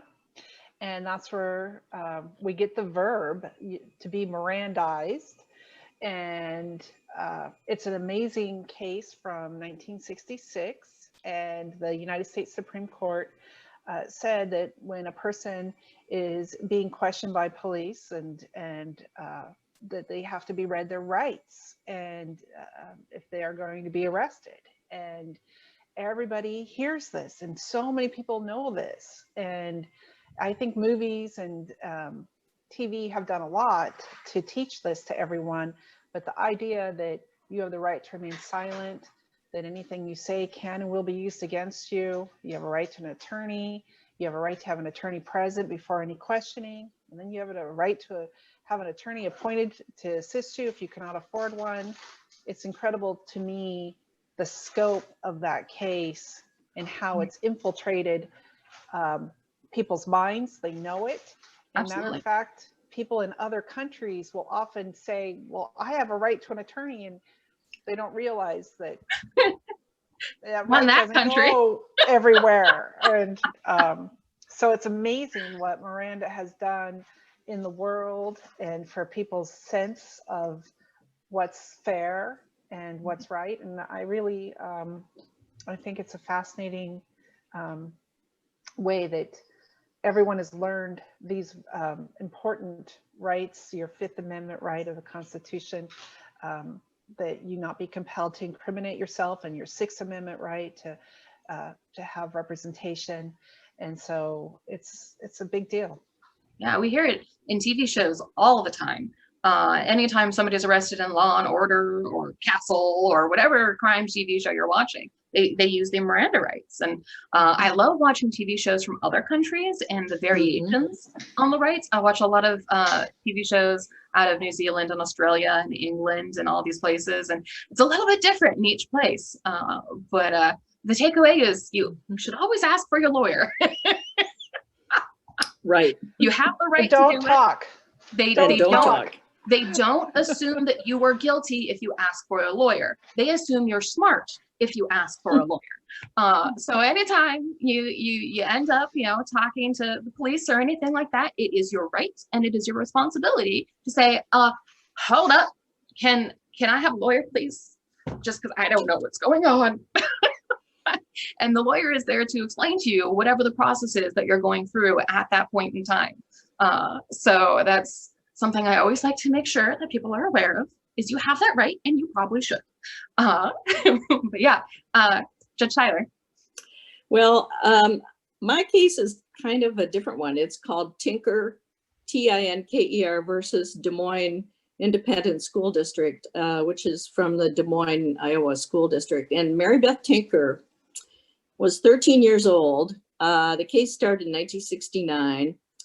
She and her brother got the idea to protest the Vietnam War by wearing black armbands to school. And they managed to convince their two younger siblings and a friend of theirs to do it too. The school district got I think it was part of a national moratorium or something. The school district got wind of this and passed a regulation that said, you can't do that and you're going to be suspended immediately. You're going to be asked to remove your armband. So they went to school and violated that and wore the black armband. The younger kids, nothing happened because I think they didn't occur to the school that elementary students would be doing this. So they got off scot-free, but Mary Beth and her brother were suspended. And the case was appealed all the way up through all the appellate courts and eventually went to the United States Supreme Court, who issued a decision in 1969 that still is the law on student First Amendment rights. And what the case said is that unless you can show there's a substantial disruption on school functioning, that students do have certain First Amendment rights. It's like a balancing test. And I find it very inspiring because Mary Beth, she was 13 years old, which is probably about the age of a lot of the students listening now. Mm-hmm. And it shows how much of a difference you can make if you think you're right, and pursuing that conviction all the way through. Mary Beth went on to become I think it was a pediatric trauma nurse. She still goes around the country speaking about civics. And she's very passionate about convincing people of the importance, particularly students, of learning about democracy. And I mean, how appropriate to what we're doing today. It's like spot on. There's a lot of feelings right now. Yes, there are. So I'm very inspired by that. That was like 50 years ago, and we're still talking about the case, and it's still cited by other courts. So that's one of my favorite Supreme Court cases. I love it. Thank you. It's one I wasn't aware of, but it's also now on my list of favorites because that's amazing. I have a couple of questions from some of the folks who are watching today. Maya from Ohio wants to know, what is the purpose of a judge if a jury is present? Like, how does that work, having a judge and a jury? Like, what's the dynamic there? Mm-hmm. That's a really good question. And when I have school classes visit, I say to them, okay, who's the executive branch in this classroom? Well, in this courtroom, and that's the prosecutor. And who's the judicial branch? And that's the judge. And where's the legislature? Well, they're sort of there because those are the laws that they passed that we're discussing. But then I say, okay, which branch is the jury? What branch of government does the jury represent? And everybody's kind of scratching their head. I think the answer is none of those branches, that the jury is the people, we the people. And in specific cases, the function of the jury is to decide facts. There's almost always a dispute, two sides against each other in the courtroom. And the jury is the one that resolves, well, what do we think is the most credible story? What version do we believe? And has the prosecutor, if it's a criminal case, proved their case? They don't decide what the law is or if the law is correct or anything. That was what the judge does. But I think in the ultimate sense, in a very real sense, in every case, it's the people sitting there and ultimately deciding. So that's kind of my spin on what the role of the jury is versus the judge. Cool. When I think about it, I definitely see, as I said before, myself as an umpire. I'm making sure if like an umpire watches a baseball game, you want to make sure that people are following the rules and that the procedure, the game is being played correctly and the rules are being applied correctly, and you're keeping track of what's happening in the courtroom so that a jury can make their decisions. And so the jury is the decision maker, and the judge is there to make sure that everyone who has a role is following the rules. Cool. Yeah, definitely like saying, all right, now your turn, now your turn. You're out, stop, it's their turn. Exactly. A lot of that.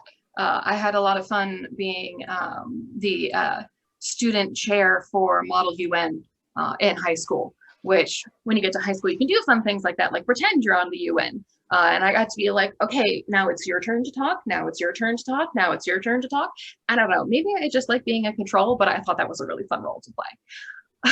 I've got another question here for you from No from New York. How do you keep your political beliefs from influencing your decisions? Which I think is a really hard one. I don't think hard. Well, I don't think it's, cases that come in front of us aren't necessarily political cases. They're cases that are involving an individual in their lives. And it's the hardest part is not political beliefs necessarily, but your personal biases, and to make sure that you leave those outside of the courtroom, and that you are open-minded, and that you're not being persuaded by something that isn't being presented before you, and to be impartial and to apply the law fairly and in a balanced way. And so politics don't necessarily come into it as much as maybe you see someone and they remind you of your best friend growing up, or maybe they remind you of a child that, or something, and you don't want to be persuaded by that when your job there is to be impartial and fair. Mm-hmm. I agree. It doesn't happen in the courtroom very often. That dilemma doesn't arise, but outside of the courtroom, you still have to be careful. And for example, we're not allowed to put yard signs in front of our house or contribute to political candidates. And you have to be careful what you post on social media. And the way I approach it is, how would I feel if I knew this about a person, about a judge who's going to maybe be deciding my case, and I had the opposite opinion? Would I feel that what they're saying affects my ability to get a fair hearing abstractly? It's rarely a specific case. You just have to be careful as a general matter, because once people come into your courtroom, you don't want them to have to worry about whether they're going to get a fair hearing or not. So you, in a sense, really give up some First Amendment rights if you're going to be a judge. And you have to be prepared to do that. Well, and that's one of the things that I know that a lot of us are overhearing on the news right now, is because we do have a vacancy in the Supreme Court, because, bless her heart, Ruth Bader Ginsburg passed. But one of the things that is on all of the news channels is, how do we pick the new Supreme Court justice? And some of the nominations that come up, and what are their political beliefs? What can they prove are their political beliefs? What kind of organizations have they contributed to? And what does that say about the person? And exactly that, how would you feel if you had the opposite belief and you knew that that person was going to be deciding your case? And so that's a lot of what we're hearing right now in terms of that vacant seat on the Supreme Court. So when people start arguing about like, oh, but they contributed to this campaign or to this organization, or they wrote this paper that seems really inflammatory, that's a lot of what we're talking about is how do we view the person who's going to be sitting on the bench and making decisions, and do we feel that they're doing a fair job of doing so? Mm-hmm. Which is, since it's the highest court in the land, people are understandably very concerned about who that person is going to be, who's going to be on that bench. So that's a lot of what folks are hearing right now. And speaking of her late justice, I have a question here from Esme from Ohio, and she wants to know if Ruth Bader Ginsburg was an inspiration to you guys in your path. Definitely. Mm-hmm. Definitely. I had when I went to a training in DC, I had the great honor meeting her with some of the other judges, and we practically fought each other to climb over each other to get near her. It was, the thing is, we knew that we would not be here and doing the job that we're doing without her. Yeah. And all the work that she did and the hard work that she put into allowing us to essentially stand on her shoulders. And so she's a tremendous force. And I was able to ask her a question. I asked her what it was like to talk to people, how she was able to communicate with people that she disagreed with. And she told me that a lot of people don't understand how much communication happens behind the scenes between the judges, and that they want to agree, that they really want to have agreement, and that sometimes they just don't agree, but it's not for a lack of desire to want to agree. And it was really profound to me for her to explain how that she could be such good friends with people that on paper it looked like she absolutely did not agree with. She would dissent very loudly when she disagreed. And that was Yeah. the lesson I took from her. It's okay not Lovely. to agree. You can still be friends.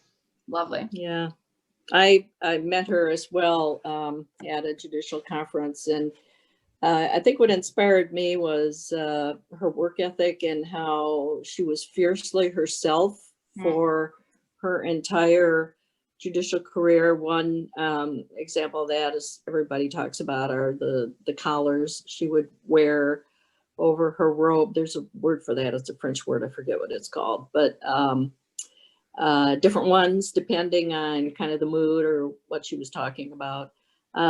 So she really remained true to herself, but she was a phenomenally hard worker. And she just was herself until the last day of her life. And I have so much respect for that. I got the honor of meeting her as well, actually, because she was invited to come out to my undergrad campus as we were opening a new building at our law campus. And I went to her talk and everything. And one of the things that struck me the most about her is she's very small. She was a very small person. She was Right. a 4'11", but she has such tremendous presence. She does not seem to be that small. She's like, her presence is just enormous compared to that. And I also loved that her collars that she would wear while she was wearing her robes were just one small expression of how ridiculous sometimes her wardrobe would get. Because when she wasn't having to be in front of people, she was just walking around or whatever, she had these hats. Oh my gosh, I don't know if you got to experience any of her hats, but they're like another foot tall with feathers and like all of this. Oh my gosh, they were fantastic. But she just had so much vibrancy. And she knew what she wanted. She knew what she believed. She was very firm in that. And it was wonderful getting to just experience her aura, for lack of a better word, because she was one of the most confident and self-possessed women I'd ever met in my life. And it's something that I've definitely strived for in my own life now, is sort of aiming for that self-possessedness, that self-confidence and self-knowledge. And it's pretty awesome. Thank you. Thank you guys both for coming and talking to us about the federal judiciary. Next, we are going to talk about the federal executive branch. So the federal executive branch consists of the president, the vice president, his cabinet, and a bunch of organizations like the military, the FBI, Federal Bureau of Investigation, the FDA, the Food and Drug Administration. These are all people who are in charge of enforcing the laws of the country and representing the country on the international stage. So right now, 4 of the 6 governors, state governors, are Girl Scouts, which is awesome. But there are only 6 female governors, governors being the state version of the executive branch. So at the state level, you've got the governors and all of theirs. At the city level, you've got the mayor and all of theirs, and that's the executive branch for the smaller portions of the government.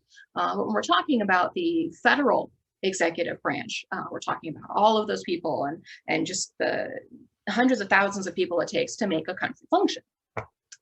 I know some of you have questions about what the vice president does, because the vice president, you don't really see him a lot once he's in office, or they are in office. Maybe she is in office, but the vice president's job is they work a lot with the Senate. Because the Senate has an even number of people, it can come down to a tie. It's a tiebreaker vote. They also have a lot of responsibility of interfacing with various organizations and being a representative of the president in these organizations. So they actually have a pretty full docket, just about as full as the president himself. And they'll fly to other countries as representatives of the US and all of those things. The cabinet, which is a phrase that I'm sure some of you have heard thrown around, is the group of advisors to the president. There are 15 advisors. People such as the Secretary of State advises the president on foreign affairs and relationships. Secretary of Defense advises on military affairs. And there's advisors for education and agriculture and a whole bunch of others. And their job are to be experts in their field.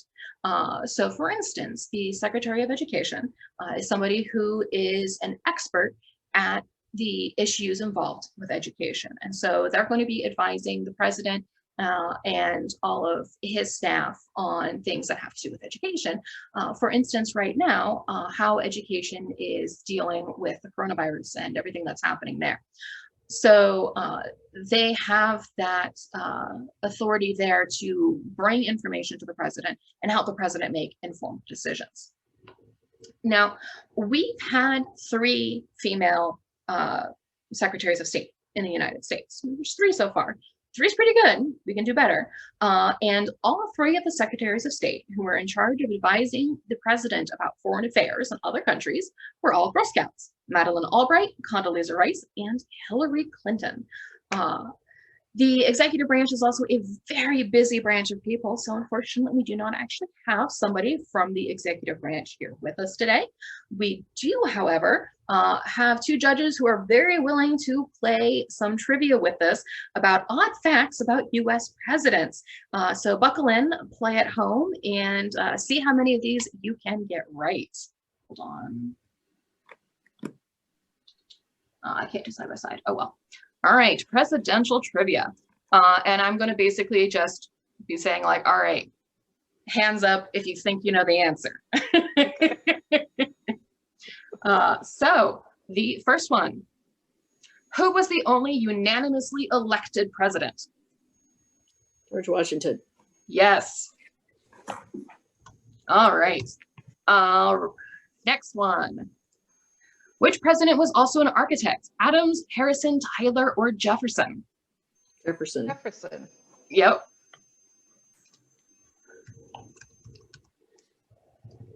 All right. Who was the shortest president? Grant, Madison, Taylor, or Fillmore? No idea. I'm gonna say Grant. I'm gonna guess Grant.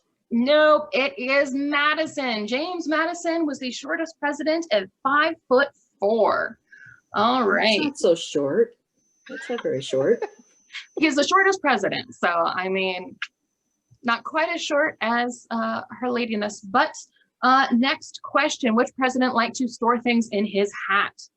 Was it Hayes, Adams, Lincoln, or Harrison? Lincoln. Absolutely Lincoln. Good guess. He wore that big hat. Right? Yeah. He was like documents and all sorts of stuff in there. President Taft got stuck in what household item? Was it a sink? Bathtub. It was the bathtub. I knew that. It required 2 of his advisors to help him get unstuck from that bathtub. Who was the first president to appear on TV? Was it Coolidge, Hoover, F.D. Roosevelt, or Truman? Roosevelt? Yeah, I would say Roosevelt. It was Roosevelt.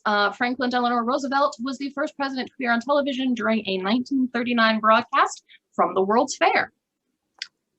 Which Theodore World's Roosevelt. Fair? Yeah, Which right? World's Fair, Rebecca? 1939. Yeah, which one? I mean, where? I can Google that real quick. I think it's New York. I think it's New York. Let me double check. Tell me, Chicago. what was the 1939 World's Fair? That would be New York. You are correct. Okay, I get extra credit.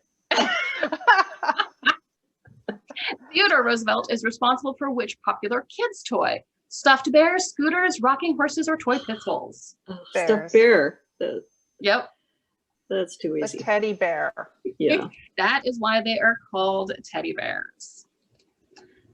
When Ronald Reagan was shot, what did he say? A, they have terrible aim. B, I guess I didn't get their vote. C, I forgot to duck. Or D, Hollywood critics are worse. See, honey, I I forgot to duck. Yep, Yeah, he said I that to love his wife. I love that one. All right. Which president has a middle initial that doesn't stand for anything? Harry S. Truman, Gerald R. Ford, John F. Kennedy, or Lyndon B. Johnson?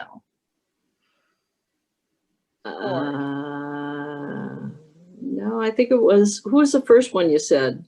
Harry S. Truman. Harry S. Truman. That is correct. Harry Truman, the S does not stand for anything. When his parents were trying to come up with a middle name for him, they kept arguing, and so they went with just the letter S, which is the first letter of both of their grandfathers' names. All right, next question. Who was the first Boy Scout to hold the office of president? Was it Wilson, Harding, McKinley, or Kennedy? Kennedy. I'm gonna say Harding. Oh, it's Kennedy? Yep. Who knew? John F. Kennedy you was the did. first president who was a Boy Scout. Okay. Soon we'll have the first president who was a Girl Scout. Which president sewed his own suits? Was it Carter, Johnson, Hoover, or Wilson? Wilson? Probably Hoover. It was actually Johnson. Oh, Lyndon B. Johnson was a tailor before he was a politician and made his own suits during his presidency. Who is the only president who is buried in Washington, D.C.? Arthur In Garfield? DC, not in Arlington Cemetery. That's in Virginia. No, buried actually at the Washington National Cathedral. Is it Arthur, Garfield, Cleveland, or Wilson? Garfield. Garfield. Yes, it not. Nope, it's Oh. Woodrow Wilson. Sorry, Oh, playing myself. All right, which president played the saxophone? You guys know this one. Reagan, Bush Sr. Clinton. Clinton. Yep, Clinton. On Saturday Night Live. he did indeed. He also played in a band in high school called Three Blind Mice. Which president was a cheerleading captain? Was it W. Bush, Carter, Bush Bush. Sr.? But Which yeah, Bush? W. Bush. W. Bush. W. Bush. He was captain of his high school cheerleading team. President Garfield was ambidextrous and could write which languages at the same time, one in each hand simultaneously? Which of these four? Latin, Greek, English, and French. Which two? I'm gonna say Latin. French and English. Yeah, in English, right.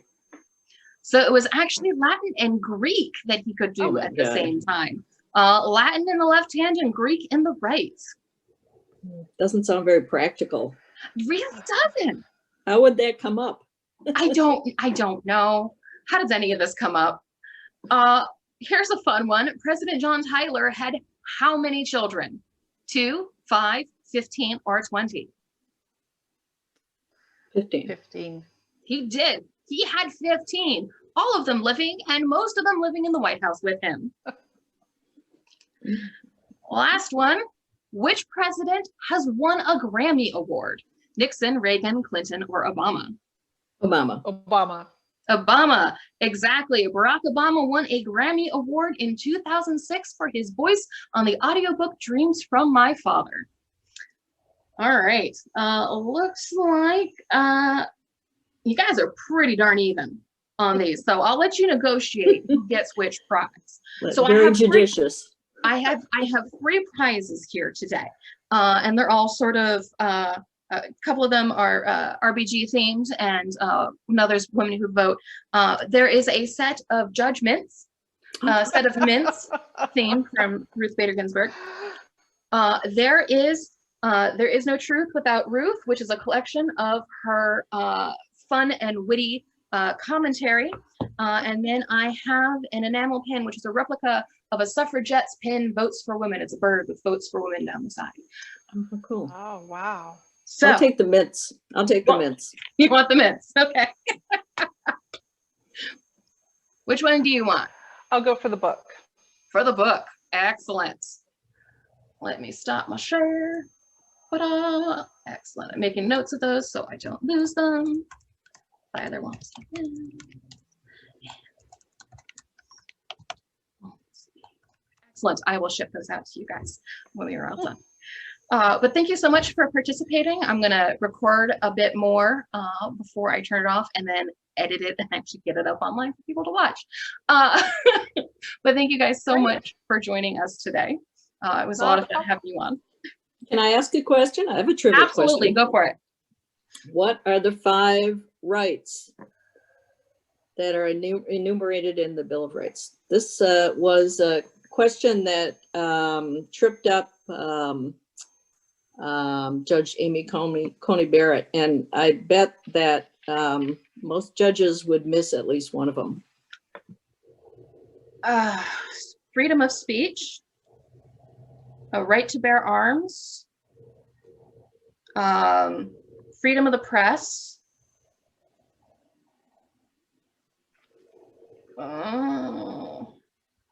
Freedom to congregate. yeah, Assemble. Gosh, it's been so long since I had to memorize these. The right to bear arms is not one of them. No, it just always pops in my head when everyone's like, what's the rights? Not gonna be able to remember them. So the freedom of religion, the right to petition the government, and is that 5? Yeah, Speech, that is 5. freedom Assembly, of the press. Yeah. Yeah. There you go. So, you know that book, Are You Smarter Than a Fifth Grader? Are you Yeah. smarter than a Supreme Court Justice nominee? Oh, in some areas, I'm gonna say yes. Not sure Yeah. overall. I do not know the woman. But in some areas, I'm gonna say yes. Well, thanks for having us. Yeah, thank you guys so much for being on. And I'll shoot you an email when we're all said and done. All right, now that we are all said and done with the various badge requirements, there's just a little bit of homework for you guys at home. So the first thing I want you guys to do is to identify who your local representatives are. Maybe they're people at the city council level or the state judicial level or legislative level, or maybe they are people at the federal legislative level. There are links in the homework link below this video. So below the video, you'll see a link to Speculative Craft. If you go to that page, it'll have some links to help you find the people that are representatives for your area. And I want you to write them an email or a postcard or a letter and tell them something that you think is really important. Maybe you feel that something about the natural world around you needs to be addressed in your state. Maybe you think that there's some rivers that need rehabilitation, or perhaps education is what you feel most passionately about, and you want to write a letter about how gross the school lunches are and how much better you think they could be. Or maybe you have big feelings on something to do with foreign relations with a particular country. So you can write to your federal representative and say, hey, you know those talks that we're having with that other country? I've got a family over there, and I think this would be a really good idea. So why don't you, I just want to give you this information, and this is kind of how I feel about it, and see how it goes. There's also a template on that page if you're not sure how to write your representatives. But that is there for you guys to go ahead and reach out to one of your representatives and tell them how you feel about a particular topic. Second part of your homework, and this is probably the part's going to take a little bit more work. So the second part of your homework is I want you to reach out to every adult you know. Parents, guardians, aunts, uncles, grandparents, teachers, neighbors, friends of the adults in your lives, your teenage older sibling and all of their friends who are over 18. I want you to talk to everybody you know who's over 18 and tell them they need to vote. So voting is the fundamental right of the American citizen. This is how we tell our representatives that we think they're doing a good job, that we like what they're doing, that we think we want them to do more of it. And regardless of your point of view, regardless of which side of the issues you stand on, voting is very important. It is how our country runs. Now, various states are handling voting in various ways. Some states are still voting in person, and so they'll need to go and wait in line at a poll in order to actually vote. Some places are voting by mail. Washington State is one of those that votes by mail. So if you're a Washington State person, these are the ballots that should have arrived to your adults at some point in the last couple of days, maybe even today. And inside, mine's already empty because I have already mailed it back, but inside you'll find your ballot. And there are a lot of voting guides online that talk about the issues. You'll also have been mailed out some booklets that talk about what the issues are and the people who are running. And even though right now we're talking a lot about the presidential election, because it is a year for presidents-elect, and it is a very contentious topic this year, there's also a lot of other things that we need to vote about. For instance, just on our ballot alone, we had the presidential race. We have a state representative race for my area. We had 11 state officials being voted on. We had 8 judges being voted on. There were 6 state laws and 8 county laws that were being voted on the ballot. And so they wanted the opinion of the people who live in this area on all of that information and all of those people and all of those races that are being run. And as we've seen, all of those are very important, whether you're talking about the city level, whether you're talking about the state level, the federal level. Every time we vote somebody into office, we're saying, hey, we like your ideas. We like what you're doing. We'd like you to do more of it. And I might send you a letter down the line with some ideas I have. And they really do want to hear from you because as one of their constituents, as one of the people that they represent, your ideas and your thoughts are important, especially the thoughts of kids. So reach out. Call all your adults or send them emails. If one of them's like, I'm not sure I'm gonna vote, turn on the puppy dog eyes. Let the tears well up. Just, you know, when you really want an extra dessert and you really turn it on, just like full puppy dog. But don't you like voting? I thought everybody should vote. So turn on the waterworks, whatever you need to do to get your adults out there and voting. Since I vote by mail, I don't actually get a sticker, but I get this nice lifty thing that says I voted. Ta-da! But below the video, you will find a few links. One is a summary of the homework with some links to help you get to those various places. And below that, you will also see a little I attended button that you can fill out a survey to let me know where you're watching from, because the council sure like to know that. And if you have any ideas on any future things you want us to run, I will make sure that the technology doesn't break in the middle of it this time. But it's been great talking with all of you. If you have any additional questions, please feel free to email me. I am happy to send you some unbiased, impartial information so you can learn about particular political topics that you may have questions about. There's some of those already on the page from questions we couldn't get to on this today. But otherwise, I hope you've learned a few things and I hope it's inspired a few of you to get involved in politics.